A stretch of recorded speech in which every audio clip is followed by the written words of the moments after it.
For the United States, of course, we have had our own challenges, and we are certainly can be our own worst enemy at times. Since the beginning of the war, we've tended to super-empower various elites and warlords, which has been very damaging. In fact, and at times when President Karzai in the early years went to us asking us to back him in working against the warlords, we tended to say no. And that's part of the reason why the kleptocracy evolved. We've also had inflicted civilian casualties, which has been very damaging to our relationships with Afghanistan, to the legitimacy of the international mission, and to the patience of the Afghan public. We've often frustrated Afghanistan with our policies.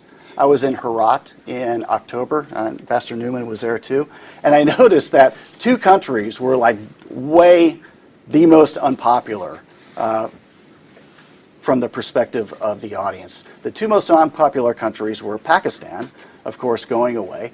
The second most unpopular country for people there was the United States.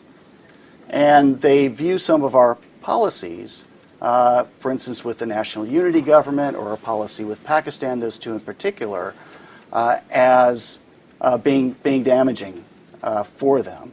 And some Afghans even actively wonder whether the United States really wants peace in Afghanistan, or if we're just sort of stirring the pot to justify a troop presence. And certainly that's not a healthy situation for the relationship. Part of the reason why these problems have happened and continue to happen is we tend to operate in bureaucratic silos within Afghanistan. So defense does its own thing. State tends to do its own thing. USAID tends to do its own thing. The intelligence communities tend to do its own thing. And nobody's really in charge of the full range of American efforts on the ground. And so what happens is you get seams or gaps between these silos that people can exploit. And then you get friction points in these silos where efforts in one silo can damage efforts in another silo. And we've seen that repeat itself over the past 16 years.